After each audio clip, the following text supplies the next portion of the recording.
Well, you guys asked for it, so here it is. It's going to be the updated version for generators. So, without further ado, I am Andrew the Collector. Thank you for tuning in to Team Forbidden's YouTube page again, and we will get right into the deck profile. So, for those who don't know, I'm updating this mainly because we did get technically rank 9 support in the new Rage of Abyss booster set, and it's actually a really good addition to generators specifically. But we'll get there when we get there. We're going to start with 3 Loptar. It's pretty much the same ratio as my other generator profiles. 3 Loptar, 3 Vala, 2 Har, 1 Mardol, 1 Udgarda, and 1 Hela, and 1 Nidhogg. This ratio of the monsters has always been the same, except with Udgara. I brought him down to 2, but yeah, these are the best generator monsters. You could run the other ones if you wanted to, but they're like for very specific like scenarios. But yeah, this is the ratio that I have. Loptar is the one that gets you out from the deck. Vala is the best to spam out rank 9s and recur from the graveyard or the hand. Har is your Omni Negate. Mardol is your Searcher. Utgara banishes 1 card on the field. Hela is your Recursion from the grave, and Nidhogg is your Special Summon Negation. So yeah, not really, much to explain there. The new card for the deck that we got in Rage of the Abyss is QQ Enargon. I hope I'm saying that right. So basically it's a dinosaur, it's a rank 9, 900 attack and defense, and its effect is that if this card is in your hand or the graveyard, you can reveal 1 level 9 monster in your hand except another copy of itself. Special summon both this card and the reveal monster in defense position. Also, you cannot special summon monsters from the extra deck for the rest of the turn except for rank 9 Exceeds monsters. No, which is not a problem in this deck. And a rank 9 Exceed monster that has this card's material gains the following effect. This card gains 900 attack and defense. So this card is absolutely busted in generators and rank 9 specific decks. By the way, I do have a deck idea for a rank 9 spam deck. So if you guys want to see that, let me know in the comments below. But yeah, this is just another way to get out your rank 9 monsters like your Leviathan and I'm calling him Juggernaut. I don't know how to pronounce this guy's name, but he's the best. He's one of the new best ways to get these guys out first turn. So yeah, it's really good. I'm only running 2 in this because I feel like 3 can be a little bit cloggy, because if you don't want to open up multiples in this hand because you can't get both of them out with his effect, obviously. So I think 2 is a good place to start, at least when I was playtesting. 2 Condemn Witch. I still believe that this engine in the deck is still really good, because not only can you use her to get Chalice, but you can also get out your Loptar, since he is a level 4 fairy. And just an extra way to get bait out any negations and get more interruptions through Chalice. And then 2 Ash Blossom, because it's Ash Blossom.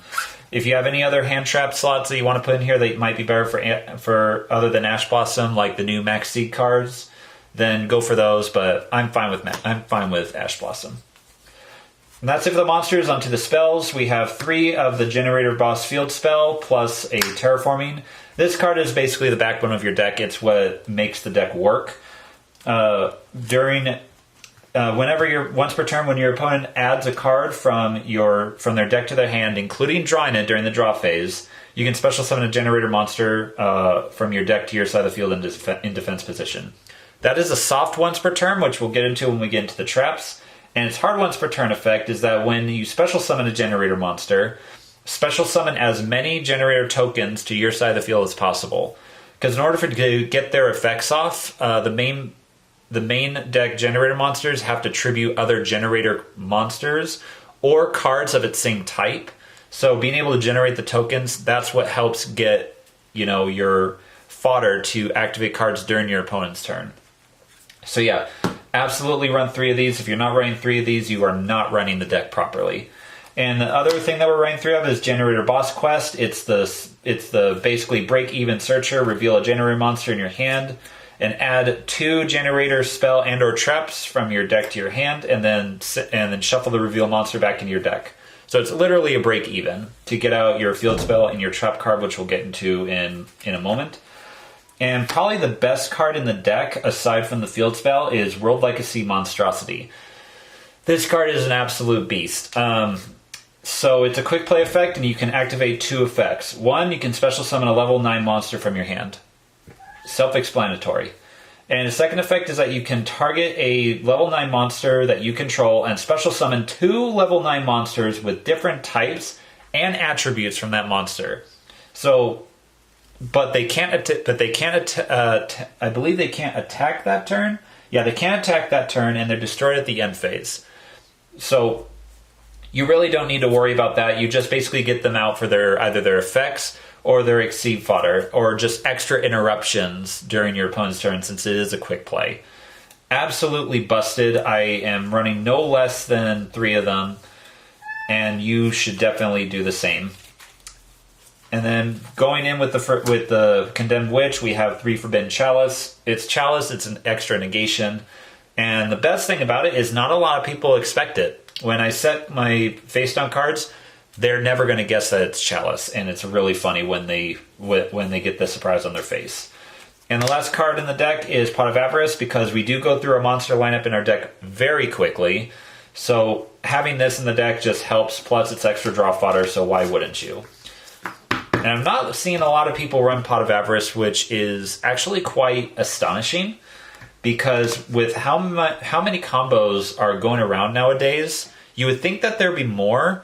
But not one deck that I've seen in the top brackets is running this card, and I think it's a massive missed opportunity. But I guess the game is too fast, and it goes too long for it to really even matter. Now off into the traps. The only Generator trap that we run is Generator Boss Fight. Activate 1 Generator field spell from your deck or your graveyard to your side of the field. And then after you activate it, your opponent draws a card. There are a few things with this, for those who don't know. Let's say that you have your field spell out, and you attempt to activate its effect to special summon from the deck, and they chain Ash to negate that effect. You can chain boss fight to that to activate another boss stage from your deck or your graveyard. And sure, the first field spell, its effect will be negated through Ash Blossom, but you'll be able to activate it again because their opponent just drew a card off of boss fight. And then since it is a soft once per turn, this is where I said would come into play, you can just activate it again. So sure, they get to draw a card, but they basically wasted an Ash Blossom, which is absolutely busted. So yeah, Generator Boss Fight, it's an absolute must at 3 of. Sure, like I said, your opponent does draw a card, but 7 times out of 10, it won't matter, because the monster that you're getting out to further your plays will just it won't matter in the long run. And then 3 of Infinite Permanence, or like Scott calls it, 3 literal hand traps, because it's infinite permanence, extra interruptions. And I'm maining Solemn Strike. It's Solemn Strike. Again, not a lot of people are expecting it. I was actually tempted to put Solemn Warning in this just for the extra lulls, but I decided to go with Strike because it is obviously just the better option. That's it for the deck. 40 cards, nothing too crazy. I didn't put in the Karakuri Curse to make room for the new monster because I felt it was just added benefit and just a lot better. Now for the extra deck, we got 3 of the Leviathan and 2 of the Juggernaut. These cards are absolutely crazy, especially this one. This is a godsend for the deck itself. For just extra interruptions, being able to special summon this out, plus stealing your opponent's monsters, it's crazy. And it is a rank 9 deck, so we are running 3 Phantom Fortress and Blafnir. Being able to banish a card from anywhere once per turn, it's amazing. 2 Infinitrack Earth Slicer, just extra rank 9s to go into. And then 1 Sacred Tree Beast for generic negations. And then 1 of the new rank 9 monster. Let me see if I'm going to say this right. Ruby Sapphirus, the Adamant Jewel. That's a pretty badass name. So basically its effect is that if this face-up card will be destroyed, you can detach material from it instead. And it gains the following effects based on the attributes of its attached materials. Fire. When this card declares an attack with a monster with a higher attack, you can make this card's attack double its current attack. So basically you can put this up to 54 to get over anything if it has a fire. And its water is that once per opponent's turn, quick effect, take one card you control and negate any card or effect activated by your opponent that targets this card. So we basically use it more for the fire effect, because we do have, a fire attribute and a fire attribute. The only water one that we have is going to be Nidhogg, so you're not going to be using the water portion, but you use him just to get over any high level unaffected boss monster, basically. So yeah, basically just a generic beat stick, only worth running at 1. So yeah. And the last 3 slots are going to be the Super Poly targets, because Super Poly is still really busted. Now off into the side deck, super generic, 2 Lava Golem. We're not, other than Loptar, we don't care about normal summons, so it's really busted.